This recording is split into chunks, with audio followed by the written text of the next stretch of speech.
Picture this. You're standing at the edge of a jungle, heart pounding, sweat dripping, with nothing but your will to survive and a fire in your soul that refuses to be tamed. That's where this story begins. Not just in the wild, but in the untamed wilderness of your own mind. This is a tale of grit, defiance, and the relentless pursuit of greatness, inspired by a raw, unfiltered call to action that resonates with anyone who's ever dared to dream big. It's about transforming pain into power, fear into fuel, and doubt into dominance. So, odd dedication to the fight for your life, and I'm here to ignite that warrior spirit in you. Let's start with a truth that hits like a freight train. Life is a battlefield, and you're either the hunter or the hunted. Thomas, our guide in this narrative, isn't just wandering through a jungle. He's a man on a mission, a force of nature who embodies the primal instinct to dominate. "Look at my shoes," he says, not out of vanity, but as a declaration of readiness. Those shoes aren't just leather and laces. They're a symbol of his commitment to step into the arena, to face whatever comes his way. "This is where we fight. This is where they die," he roars. And it's not just bravado, it's a mindset. In the jungle of life, respect isn't handed out like candy. It's earned through blood, sweat, and an unbreakable will. Thomas's world is one where cowardice has no place. "You scared now?" he taunts, not to belittle, but to challenge. He's calling out the part of you that hesitates, that second guesses, that cowers in the face of adversity. "You can't last 2 minutes in my world," he says, and maybe he's right, unless you choose to rise. For Thomas, there's no mercy at the top of the food chain. It's a brutal truth: hunt or be hunted. This isn't about cruelty, it's about survival. It's about recognizing that every challenge, every setback, is a test of your resolve. In 16 hours, Thomas vows, a man will learn the cost of mistaking kindness for weakness. This isn't about petty revenge. It's about justice. "He had this look in his eyes," Thomas recalls, "and I said, 'You're not going to beat me. I'm prepared to die.'" That's the heart of a true warrior, the willingness to go all in, to stake everything on your belief in yourself. In any fight, the one who's ready to sacrifice it all is the one who wins. "I win. That's my job. That's what I do," Thomas declares, and it's not arrogance. It's certainty, born from relentless effort. This moment teaches us a profound lesson. Disrespect is a debt that must be paid. When someone underestimates you, let it fuel you. Turn their doubt into your drive. Thomas's story reminds us that kindness isn't weakness. It's strength under control. But when that kindness is betrayed, the consequences are swift and unforgiving. The lesson here? Guard your honor, but don't let it consume you. Use it to sharpen your edge, to push you toward great need. Now let's talk about pain, not as an enemy, but as your greatest ally. Thomas doesn't shy away from it. He embraces it. "The more you hurt, the higher we go," he says, and it's a mantra for anyone chasing excellence.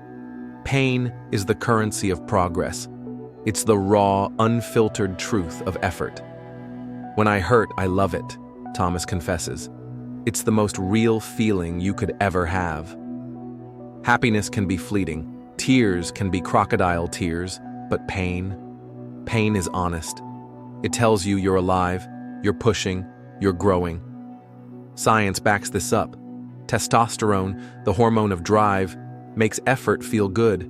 It's why a body in motion stays in motion, while a body at rest stagnates. "You've had enough damn rest," Thomas snaps, and he's talking to all of us.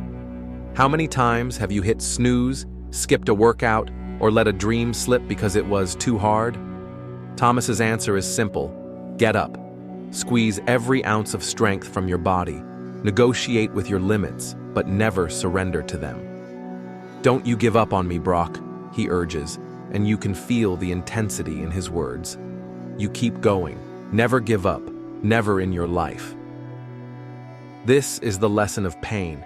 It's not there to break you, it's there to change you. Every ache, every struggle is a chisel carving you into something stronger. Thomas's philosophy is clear. Get into the goddamn pain, listen to it, accept it, embrace it. When you do, you unlock a power most people never touch. You find a level of resilience that makes you unstoppable. Thomas doesn't just survive the fire, he thrives in it. We're firemen. We are fire, he says, and it's a metaphor for life. The heat, stress, pressure, failure, doesn't faze him. He trains in it, lives in it, because it tells him he's exactly where he's supposed to be. Flames on us? We control them, he asserts. This is the mindset of a champion. You don't run from the chaos, you harness it. You move the flames where you want them to go. This speaks to a universal truth. Adversity is inevitable, but your response is your power. When the world throws heat your way, don't flinch, train for it, prepare for it. Become so comfortable in discomfort that it becomes your home. Thomas's relentless effort, 60 minutes of all-out intensity, is a challenge to us all. Why wait? Why hold back? The fire's coming, so be ready to dance in it. While others party, Thomas grinds. I'm beating my competitors silently, he says, and there's a quiet power in that. Winners don't need to boast. Their work speaks for them. Winners win, and losers lose, he states plainly. It's not luck, it's culture. If you let losing become your norm, if you let others walk over you, it becomes who you are. But if you choose to fight, to push, to refuse excuses, nothing can stop you. Thomas's 3 questions cut to the core. What do you want? How badly do you want it? How much are you willing to suffer? These aren't just words, they're a mirror. Look into it. If you truly want something, no obstacle is too big. If you don't, any excuse will do. The lesson here is stark. Desire without sacrifice is just a wish.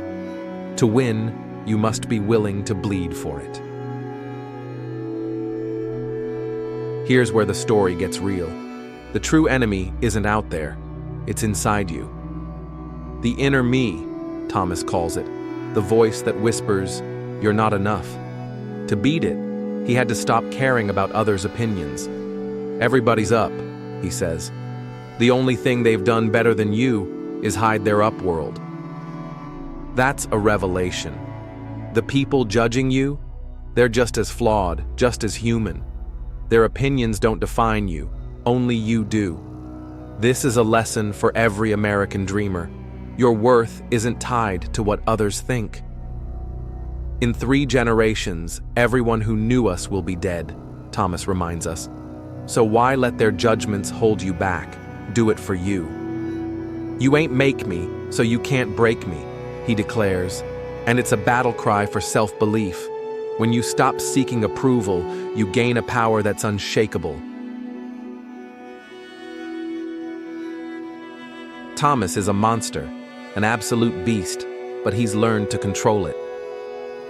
It's better to be a warrior in a garden than a gardener in a war, he quotes, and it's a choice we all face. Society tells us to be harmless, to dull our edges, to take a back seat. Thomas says no. Be fierce, be relentless, but wield that power with precision. I'm not afraid of nobody, he says, whether in the ring or out of it. That fearlessness, tempered by discipline, makes him unstoppable. This lesson is vital. Don't suppress your competitive instinct, channel it. Your ego, your drive, isn't a flaw, it's fuel. Michael Jordan, a name synonymous with greatness, thrived on ego. It's what made him relentless, what made him a legend. Embrace your inner monster, but train it to serve your purpose. Thomas's life is a testament to discipline. Set a time to train, train. Set a time to sleep, sleep. Don't tell yourself you need to do something, and then don't do it, he warns. Every broken promise to yourself chips away at your mental strength. It's not about perfection. It's about consistency. I ate that. I drank that, he admits. But he doesn't let those moments define him. He learns. He adjusts. He keeps going. The lesson here is accountability. You are your own coach, your own motivator. There's no crowd cheering you on, just you, alone in the battle. That's where true power is forged. When you go to war with yourself, you find peace, because you discover who you really are.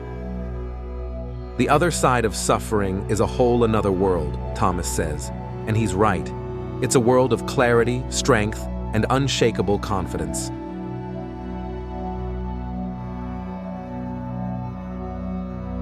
Thomas's final lesson is perhaps the most powerful.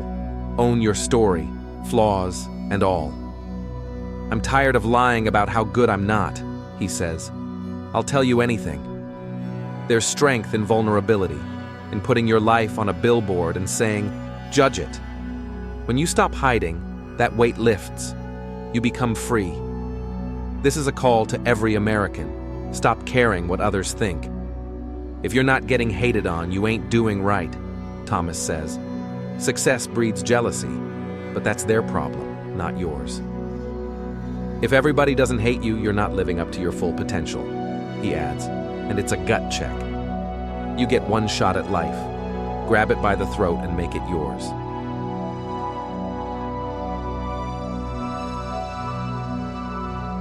So, here's the challenge, America.